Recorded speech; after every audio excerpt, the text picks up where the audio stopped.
Hi, guys, gals, and non-binary pals. Well, really, honestly, I should just be saying hi, bestie, Sua, and Jess and Sean, because I think you guys are really the only three people that are watching these. Um, I mean, my greeting is pretty inclusive in general, but yeah, I think you guys are the only ones watching. So, thank you for watching, and hi, all of you. Um, anyway, we are on chapter 11 now. So, here we go. Hard going.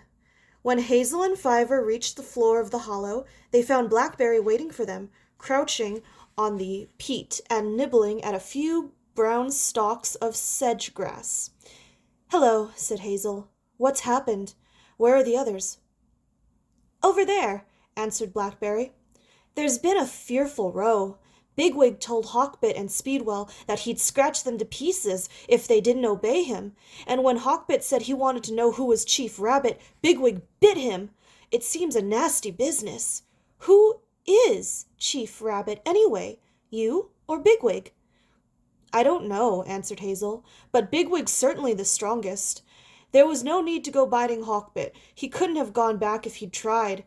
He and his friends would have seen that if they'd been allowed to talk for a bit. Now Bigwig's put their backs up, and they'll think they've got to go on because he makes them.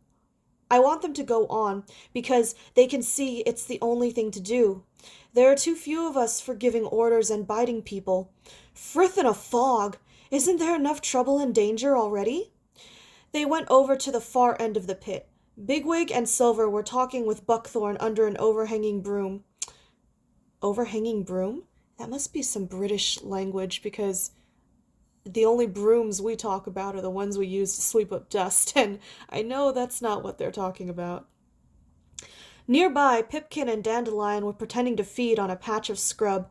Some way away, Acorn was making a great business of licking Hawkbit's throat, while Speedwell watched.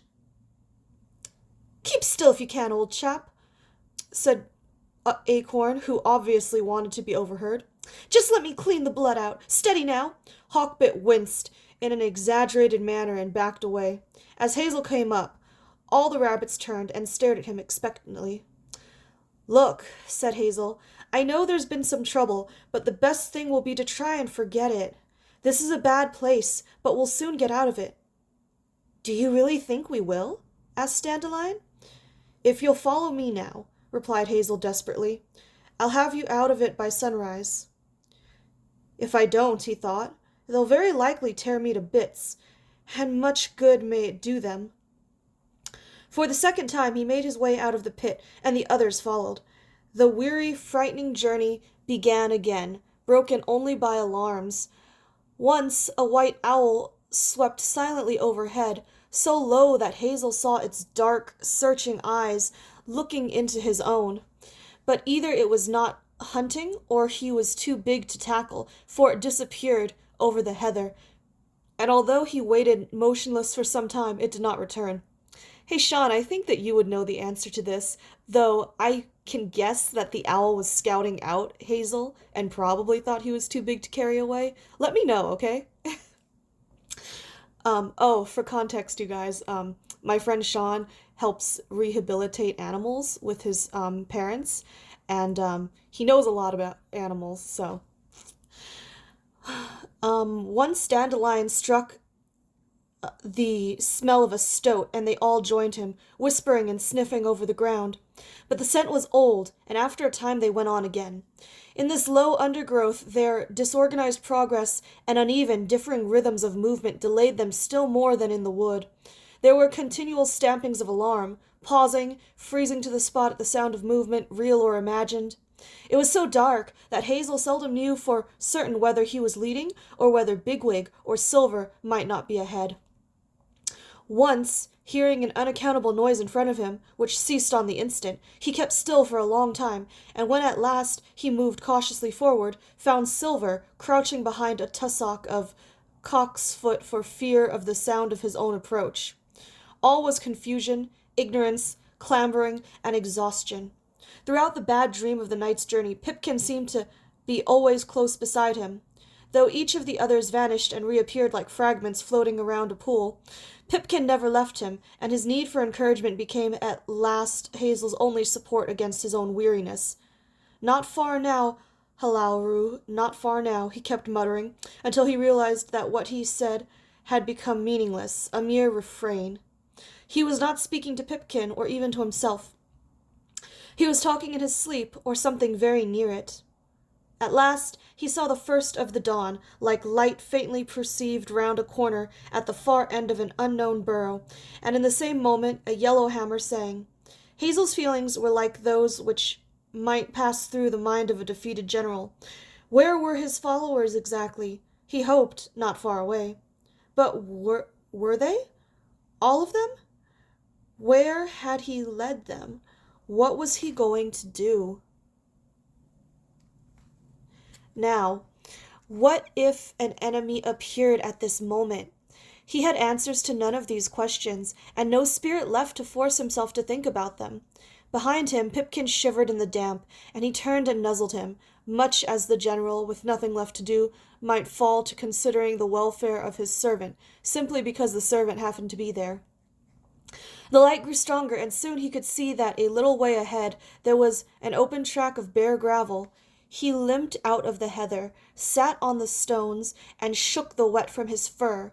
He could see Fiver's hills plainly now, greenish-gray, seeming close in the rain-laden air. He could even pick out the dots of furze bushes and stunted yew trees on the steep slopes. As he gazed at them, he heard an excited voice further down the track. "He's done it! Didn't I tell you he'd do it?" He turned his head and saw Blackberry on the path. He was bedraggled and exhausted, but it was he who was speaking. Out of the heather behind him came Acorn, Speedwell, and Buckthorn. Ah, the troublemakers. All 4 rabbits were now staring straight at him. He wondered why. Then, as they approached, he realized that they were looking not at him, but past him, at something further off. He turned around. The gravel track led downhill into a narrow belt of silver birch and rowan. Beyond was a thin hedge, and beyond that a green field between 2 copses. They had reached the other side of the common. "Oh, Hazel," said Blackberry, coming up to him round a puddle in the gravel. "I was so tired and confused, I actually began to wonder whether you knew where you were going. I could hear you in the heather saying, 'Not far now,' and it was annoying me. I thought you were making it up. I should have known better. Frithra, you're what I call a chief rabbit." "Well done, Hazel," said Buckthorn. "Well done." Hazel did not know what to reply. He looked at them in silence, and it was Acorn who spoke next. "Come on," he said. "Who's going to be the first into that field? I can still run." He was off, slowly enough, down the slope, but when Hazel stamped for him to stop, he did so at once. "Where are the others?" said Hazel. "Dandelion, Bigwig." At that moment, Dandelion appeared out of the heather and sat on the path looking at the field. He was followed first by Hawkbit, and then by Fiver. Hazel was watching Fiver as he took in the sight of the field, when Buckthorn drew his attention back to the foot of the slope. "Look, Hazel," he said. "Silver and Bigwig are down there. They're waiting for us." Silver's light gray fur showed up plainly against a low spray of spruce, but Hazel could not see Bigwig until he sat up and ran toward them. "Splendid, Hazel," he said. "Everyone's here. Let's get them into the field." A few moments later, they were under the silver birches, and as the sun rose, striking flashes of red and green from the drops on ferns and twigs, they scrambled through the hedge, across a shallow ditch, and into the thick grass of the meadow. All right, that's it. Thanks for joining me, you guys. I'll see you later. Bye.